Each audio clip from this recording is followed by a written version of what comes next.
After deciding to make a lane change, check for a 2 to 3 second gap in front and behind.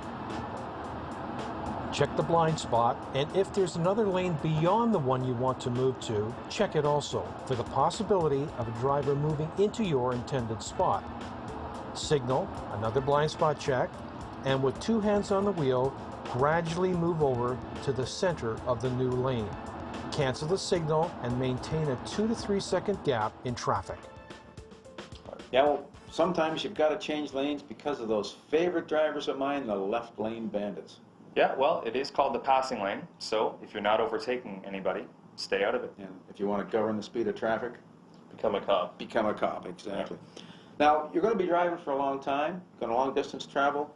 You should never spend more than 2 hours behind the wheel without taking a break. Or if you have to use that dreaded cell phone, get off the traveled portion of the road. And here's some techniques on how to handle that. After choosing a safe place to stop, signal right, check the rear view mirror and the blind spot. Do as much braking on the road as possible as opposed to the soft shoulder. Bring the vehicle to a smooth stop no more than 30 centimeters from the curb, or as in this case, as far from the traveled portion of the road as possible. Turn on the hazard lights, put the transmission into park, and engage the emergency brake. Once ready to resume, release the emergency brake, put the transmission into drive, and turn off the hazards. Signal left, check the mirrors and the left blind spot. Once it's safe to pull away, steer smoothly back onto the road and accelerate up to the traffic speed, canceling the signal. Okay, we're well rested, and now we're back in town. Driving through busy urban areas increases the possibility of encountering pedestrians and vehicles entering the road ahead of you. Look left and right at all intersections and entrances for pedestrians and vehicles. Look well ahead 12 to 15 seconds down the road and check the rearview mirror every 5 to 10 seconds. Choose the lane that offers the least resistance if there is a choice. Ensure to leave a 2 to 3 second gap to any vehicle in front and maintain a steady and reasonable speed for traffic conditions. If the situation arises that a driver or pedestrian does not appear to see you, cover the horn and brake, just in case you need them.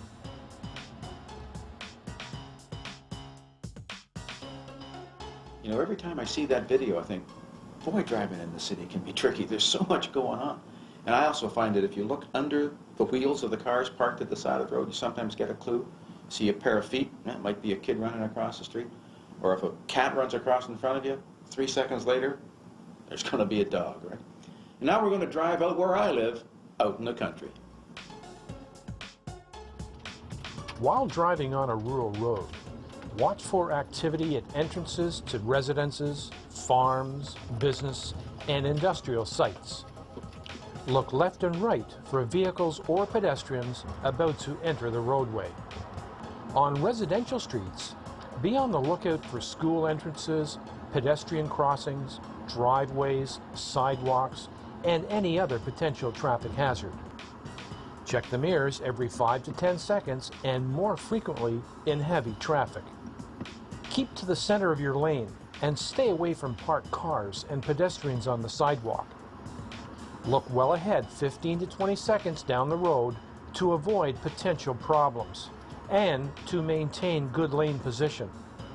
Look where you want to go when negotiating a bend in the road and adjust your lane position to minimize the risk of contact with an oncoming vehicle that might stray over the center line. Maintain a steady speed when possible and avoid exceeding the speed limit or driving too slowly for traffic conditions. Maintain a 2 to 3 second gap in front and avoid following large vehicles that block your vision. When stopping, leave a car length of space in front so a pass could be made if necessary. Well, there's one other thing I want to talk about rural driving. I don't know if you city boys have to worry about this or not, but rural roads tend to be crowned for drainage, and a lot of drivers tend to ride up in the middle of the road. It looks nice and safe there, except when Farmer Brown comes over the hill in his tractor, this is going to come to an unhappy end, so make sure you stay well to the right. Now, whether you're in the city or in the country, at some point, you're going to have to park the car. We've got some risk management clues that are going to help you out in this task. With the stall parking, it's always a good idea to avoid backing whenever you can. So if there are 2 spots available, you just pull through the first one and park in the next one. So when it does come time to leave, you can pull straight out of the spot without having to back up. And also, it's a good idea to park a little bit further away from everyone else. Get a little more exercise and your vehicle will be in better shape. Or you could pull the Porsche parking maneuver where you park diagonally across 2 spots. That's why Porsche drivers are so popular with everybody else. But I guess if you have a choice, if it's only 1 spot, you can't do the pull-through. You're still better off backing in because then again, you've got a better exit when you come through. Exactly. You drive by the open spot, realize it's clear and back in and pull up. It's something that not too many people do, and they really should. Now, the next thing we want to do is another blindly dangerous maneuver that they're going to test you on, and that's the 3-point turn. While approaching the 3-point turn area, check the rear view mirror before braking and look ahead to ensure that the side of the road is clear. Hold off on the turn signal until passing any driveways or side streets so other drivers will not mistake your intentions. Activate the turn signal, slow down smoothly while checking the rearview mirror and the road ahead. Check the right blind spot and pull over alongside the curb, stopping no more than 30 centimeters from the curb. When there is no curb, pull over as far off the traveled portion of the road as possible. Before moving, look all around for traffic, pedestrians, or any other obstacles. Check the mirrors, the left blind spot, and engage the left turn signal. Move slowly, turning hand over hand until before touching the opposite curb. With the car now perpendicular to the road, check for traffic left and right, both blind spots, and reverse while turning right towards the opposite curb. Look over the right shoulder to see the curb, but when it disappears, look over the left shoulder, stopping just before making contact. Check for traffic in both directions and both blind spots before pulling ahead. Accelerate smoothly up to the speed of traffic to blend in. Well, I think you guys could see why I called that maneuver blindly dangerous. I mean, you're perpendicular to the direction of traffic. I mean, there's lots of driveways there. Pull into a driveway and turn around. But the ministry wants you to do a 3-point turn. You got to learn how to do a 3-point turn. Now, this next little technique, I actually learned this from my daughter. And this is rear crash avoidance. And it comes back to what you said earlier about always watching your rearview mirror. Let's look at the video. When approaching stop traffic, keep an eye on the rearview mirror and stop no less than 1 car length behind the vehicle in front. Should you spot a threat from behind, you've got room to pull around the car in front of you and get out of the way. Establishing an escape route and monitoring the rearview mirror will allow you to avoid rear crashes. In this case, accelerating straight ahead is the escape route. Well, I mentioned before that clip about the experience my daughter had. She was driving eastbound on the 401 just south of the airport. Traffic was heavy, and she noticed the brake lights coming on, so she did what you're supposed to do, look in the rearview mirror. Guess what? The guy behind is, I don't know, talking on a cell phone or eating his lunch or doing something stupid. So she made her right turn. She had the lane to her right because she had an escape route. And then the guy that was behind her woke up, locks up his brakes, and he came to a stop about this far behind the car in front of him. So that's how long our Jetta would have been with my daughter in it if she hadn't had the presence of mind to get the heck out of the way. A simple technique, but she knew the technique and managed to avoid a tricky situation. I guess we got to keep space around us at all times, don't we?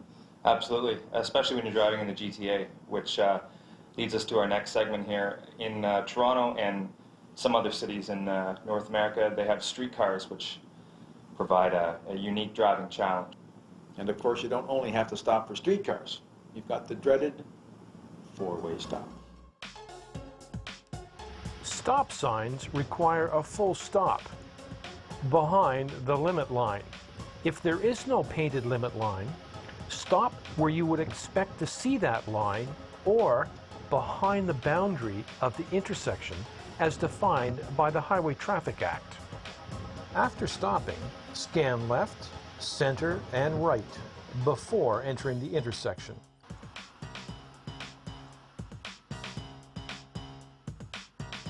At a four-way stop, the vehicle stopping first has the right-of-way.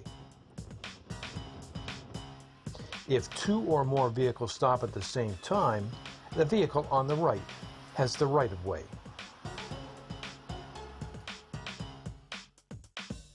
And as a motorcyclist point of view, even if I do have the right of way and that other car starts to move, I'm going to back off and let him go through because he's going to win if it comes to a collision. However, the examiner isn't going to give you points for being a nice guy. So if you've got the right of way, take it. Otherwise, you risk failing your test.